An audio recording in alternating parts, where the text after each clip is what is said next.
Coalma vient de signer deux conventions avec des partenaires internationaux.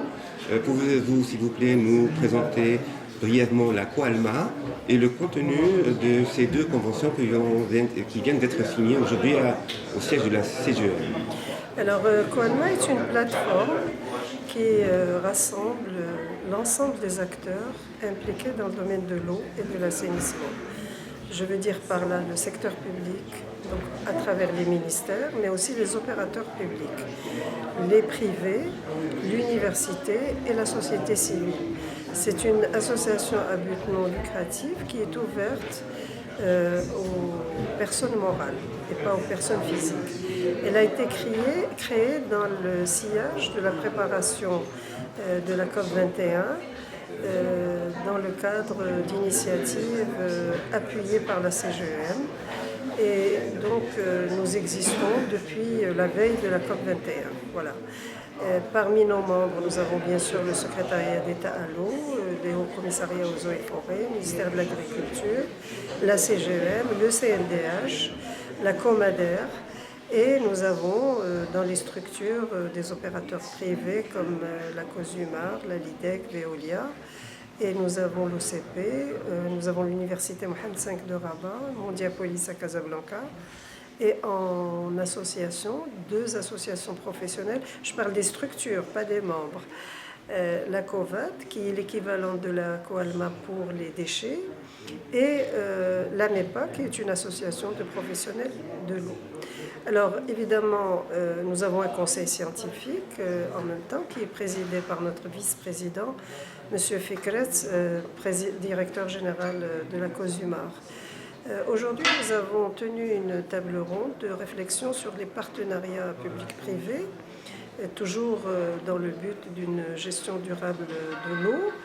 Et nous avons, à l'occasion de cette table ronde, ou peut-être à l'inverse, c'est la table ronde qui est venue à l'occasion de la signature de deux conventions de partenariat avec deux ONG internationales qui sont le WWF, qui sont déjà actifs au Maroc, qui travaillent très étroitement avec le Haut Commissariat aux eaux et forêts à la lutte contre la désertification sur des questions liées à la biodiversité. Vous savez que la question de l'eau et la biodiversité sont très liées. Et l'autre ONG internationale, c'est une ONG qui a été créée en 1992 à l'initiative de l'ancien président Gorbatchev et qui a un travail international. Et nous avons signé avec la partie France et Territoire qui travaille plus particulièrement sur les questions de l'eau et du lien entre les eaux intérieures et les eaux marines. Voilà, donc ce sont deux conventions cadres qui vont nous permettre donc d'échanger les expériences et de, si vous voulez, co-construire ensemble des actions pour le Maroc et aussi d'échanger nos informations.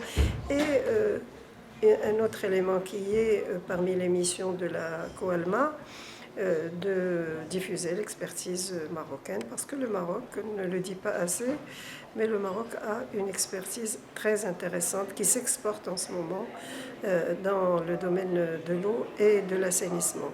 Coalma est déjà membre du Conseil mondial de l'eau, et nous avons, il y a à peu près une année, signé une autre convention avec le ministère de l'Éducation nationale à travers le département de la formation professionnelle, parce que vous avez dû écouter tout à l'heure professeur Barkaoui, le renforcement des capacités en matière de ressources, pour les ressources humaines, quelles qu'elles soient, pour la gestion de cette ressource est un élément fondamental.